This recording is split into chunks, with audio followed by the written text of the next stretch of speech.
Security guard चलाता था अस्पताल, नोटों की गड्डी पर सोता था मास्टरमाइंड का खास, झोले से मिला 10 लाख कैश। कानपुर केस में 7 बड़े खुलासे, बिना स्टाफ रात में होता ऑपरेशन, अब तक 60 ट्रांसप्लांट, करोड़ों की हुई काली कमाई।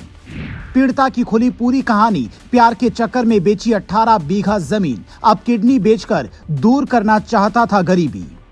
कानपुर किडनी रैकेट केस में रोजाना नए नए खुलासे हो रहे हैं, जिसने पुलिस को भी हैरान कर दिया है। कभी पीड़ित तो कभी आरोपियों को लेकर नए नए दावे सामने आ रहे हैं। इस पूरे मामले के मास्टरमाइंड डॉक्टर अफजाल के सबसे करीबी परवेज के थैले से 10 लाख रुपए कैश बरामद होने की बात सामने आई है। उससे पहले नोटों के बिस्तर पर सोते इसकी तस्वीर भी आई थी। चौंकाने वाली बात यह है कि जिस MBA स्टूडेंट ने अपनी किडनी दी थी, उसके बारे में यह खुलासा हुआ कि उसने प्यार के चक्कर में 18 बीघा जमीन बेच दी थी। पिता चाहते थे डॉक्टर बने, लेकिन वो गलत संगत में ऐसे पड़ा कि गर्लफ्रेंड भी छोड़कर चली गई। उसके बाद उसने एक एयर होस्टेस से शादी की, जो 3 महीने उसके साथ रही, और उसने भी इसकी आदतों से तंग आकर इसे छोड़ दिया। और अब ये किडनी बेचकर गरीबी दूर करना चाहता था, पर पैसे कम मिले तो इसने पुलिस बुला ली। अब इस केस में 7 बड़े खुलासे हुए हैं।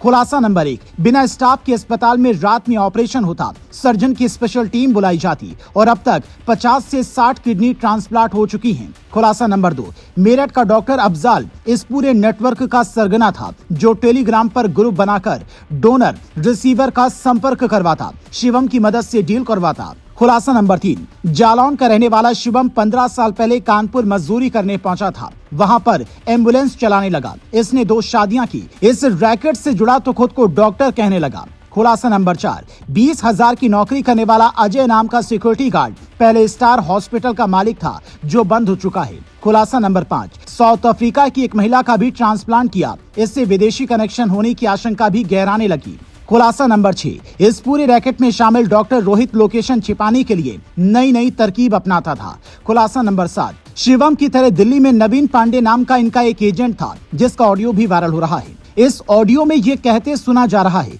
कि रोहित सर ने कहा है साइलेंट हो जाओ। इसी ऑडियो के आधार पर यह दावा भी किया जा रहा है कि एक महिला की मौत हो गई थी, जिसके बाद इन लोगों ने बिना कागजी प्रक्रिया के बॉडी दिलवा दी थी। हालांकि इस ऑडियो की हम पुष्टि नहीं करते हैं, पर तरह तरह के दावे अब सामने आने लगे हैं। तो सवाल ये उठ रहा है कि आखिर ये रैकेट चल कितने वक्त से रहा था और इसे संरक्षित कौन कर रहा था? इतना बड़ा खेल दिल्ली से लेकर यूपी के कानपुर तक कैसे फल फूल रहा था? कई शहरों के कनेक्शन सामने आने के बाद यूपी पुलिस ने इसकी और सघनता से जांच शुरू कर दी है। क्योंकि मामला विदेश से भी जुड़ा होने की भी आशंका है, इसीलिए विदेश मंत्रालय की भी मदद ली जा सकती है। लेकिन जिस हिसाब से इन जालसाजों ने आम लोगों को ठगा है, आम लोगों के जीवन से खिलवाड़ किया है, जिस हिसाब की दलील शिवम देता था कि प्रेमानंद महाराज की भी किडनी नहीं है, वो जीवित हैं। अमिताभ बच्चन की भी एक किडनी शूटिंग में खराब हो गई थी। उससे 8वीं पास शिवम के शातिर दिमाग का आप अंदाजा लगा सकते हैं। पूछताछ में इन लोगों ने जो जानकारी दी, उसके आधार पर सामने आए खुलासे बेहद चौंकाने वाले हैं। ऐसे जालसाजों से सतर्क रहें, सावधान रहें।